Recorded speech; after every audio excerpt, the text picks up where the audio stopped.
आज हम कक्षा 12वीं अर्थशास्त्र के महत्वपूर्ण प्रश्नों का अध्ययन करेंगे। लगभग इसमें 12 प्रश्न हैं जो परीक्षा की दृष्टि से बहुत ही इम्पॉर्टेंट हैं।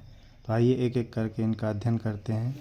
सबसे पहला प्रश्न है, व्यष्टि अर्थशास्त्र का महत्व बताइए। व्यष्टि अर्थशास्त्र का महत्व निम्न है। सबसे पहला है, संपूर्ण अर्थव्यवस्था के व्यवहार को समझने में सहायक। दूसरा, कीमत सिद्धांत के विश्लेषण में सहायक। तीसरा, आर्थिक नियमों के निर्माण में सहायक। और चौथा है, सरकार की आर्थिक नीति के निर्माण में सहायक। यह है व्यष्टि अर्थशास्त्र का महत्व। दूसरा प्रश्न है, व्यष्टि अर्थशास्त्र की विशेषताएं बताओ।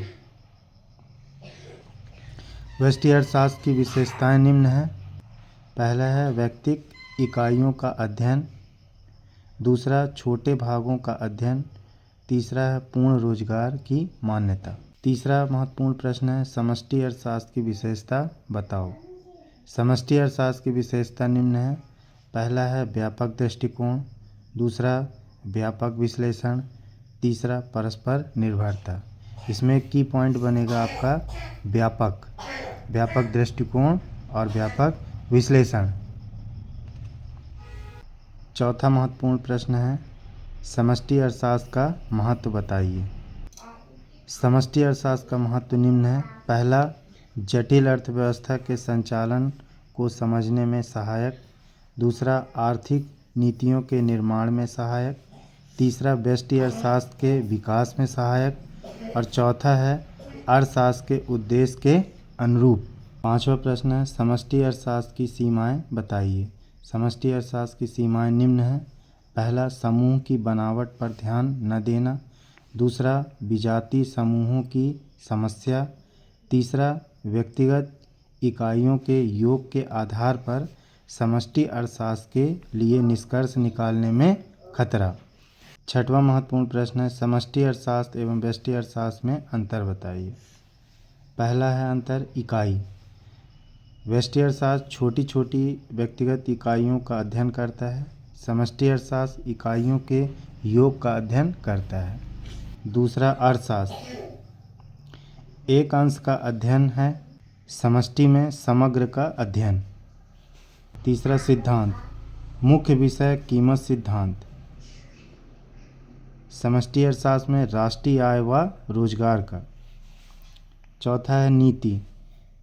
व्यष्टि अर्थशास्त्र में व्यक्तिगत संस्थाओं की नीतियों के निर्माण में सहायक होता है। समष्टि अर्थशास्त्र संपूर्ण समाज की नीतियों के निर्माण में सहायक होता है। सातवां महत्वपूर्ण प्रश्न है, तटस्थता वक्रों की विशेषताएं बताइए।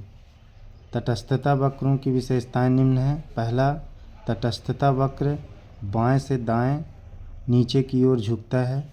दूसरा, तटस्थता वक्र मूल बिंदु की ओर उन्नतोदर होते हैं।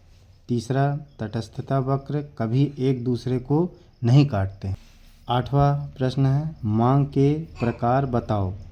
मांग के निम्न प्रकार हैं। पहला, कीमत मांग। दूसरी, आय मांग। तीसरा, आड़ी मांग। नौवां प्रश्न है, मांग के नियम के अपवाद बताओ।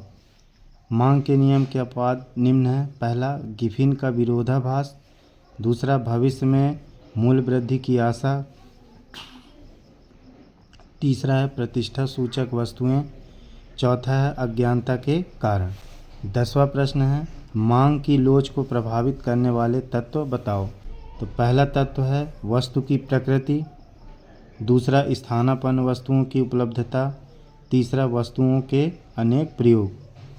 11वां महत्वपूर्ण प्रश्न है, उत्पत्ति ह्रास नियम का महत्व बताइए। उत्पत्ति ह्रास नियम का महत्व निम्न है। पहला, सभी क्षेत्रों में निश्चित रूप से लागू होता है। दूसरा, प्रोफेसर माल्थस का जनसंख्या सिद्धांत भी इसी नियम पर आधारित है। तीसरा, देश के निवासियों के जीवन स्तर पर पड़ता है। 12वां प्रश्न, पूर्ण प्रतियोगिता की विशेषताएं बताइए। पूर्ण प्रतियोगिता की विशेषताएं निम्न है। पहला, क्रेता व विक्रेता की अधिक संख्या। दूसरा, समरूप वस्तुएं। तीसरा, बाजार का पूर्ण ज्ञान। सो आई होप ये 12 प्रश्न महत्वपूर्ण हैं, आप इन्हें याद करिए। अब मिलते हैं अपने नए वीडियो के साथ। तो प्लीज़ चैनल को सब्सक्राइब करिए, लाइक करिए और सभी के बीच में शेयर करिए।